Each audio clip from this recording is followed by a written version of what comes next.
僕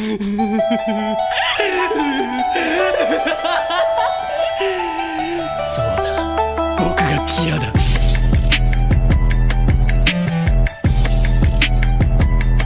This world is rotten. Even if it means sacrificing my own mind and soul, it's worth it. Because the world can't go on like this. Using the Death Note, I'll change the world. I will become the god of this new world.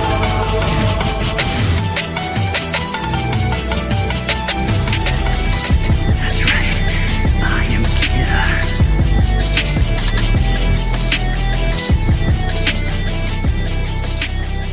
Hey guys, welcome back to the Parkerverse. You guessed it, it's time for another surprise home screen setup. This time for the one and only, the iconic Light Yagami himself, Kira.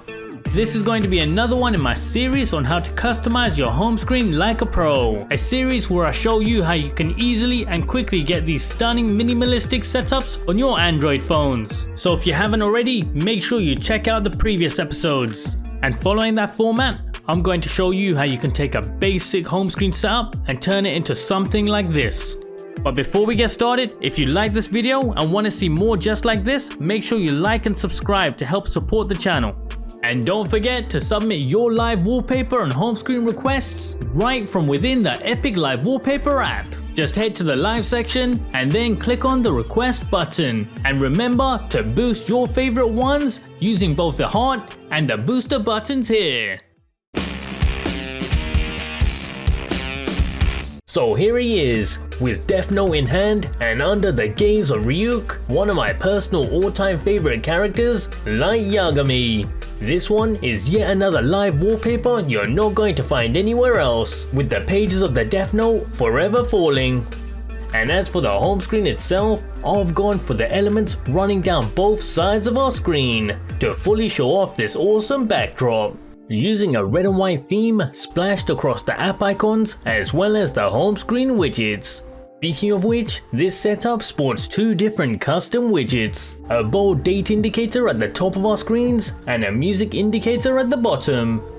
This setup will be running Nova Launcher using KWGT widgets, and to complete the look, I'll be using the Hex installer for system-wide customization. The link for these and everything else that you're going to need are going to be in the description below. Now, as a quick note, if you want that full screen edge to edge look for your home screen setup without those ugly signal bars, then make sure you disable the notification bar within Nova Launcher settings. And to get this comfy icon layout, make sure to head to Nova's home screen settings and change the grid size to 5 across and 11 down.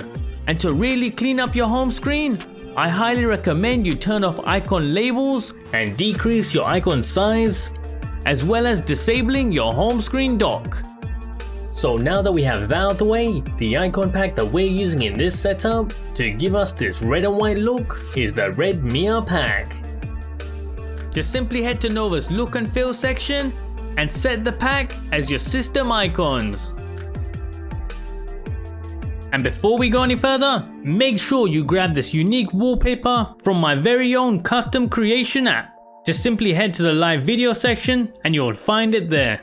And remember, if you have any wallpaper suggestions of your own, make sure to let me know from right within the app itself and boost the ones that you want to see next. Next up, these awesome KWGT widgets. But before we get into it, we need to make sure that we enable widget overlapping. You can find this at the bottom of Nova Launcher's home screen section. Just simply make sure to enable both of these options here. Now let's move on to our KWGT widgets, starting right at the top of our screens with this bold date indicator. Straight from the watermelon pack is widget 002. So let's start by loading in the KWGT layout to our home screen, and then we want to resize it so it looks something like this. And because it is overlapping our home screen app icons, make sure to also select the option to send it to the back.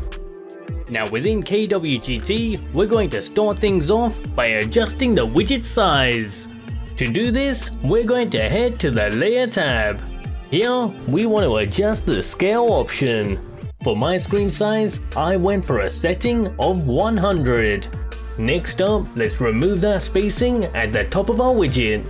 For this, from on our item list, we want to head into the stack group item. And using its positioning tab, we're simply going to adjust its anchor point, changing it from center to top. And of course, once done, don't forget to hit save before you leave. Now for the second widget of the setup, this boxed out music indicator, which by tapping on, you can skip to the next track. Courtesy of the awesome mini music player pack is widget 81. So let's start once more by loading in a KWGT layout to our home screen, and then we want to resize it so it looks something like this. Now with this widget, all we're going to do is simply adjust its size. For this, just like we did in the first widget, we're going to head over to the layer tab. However, this time you may notice that the plus and minus buttons are missing. So to bring them back, using the tick boxes, simply select the scale option and then hit the calculator button in the top right of our screens. Now, as we change the scale, we can visually see the change on screen. Here, I went for a setting of 38.4. And wrapping up the setup, we're using Hex Installer. This is going to give you a nice AMOLED friendly black backdrop with the colors of the theme splashed across the whole system, including the notification panel. Just use the color codes that I'm showing on screen. And alternatively, you can get a similar result using the app OneShade. If you like this video and want to see more just like this, make sure you like and subscribe to help support the channel. And if you have any theme suggestions or requests, feel free to leave them in the comment section below. See you next time on Into the Parkerverse.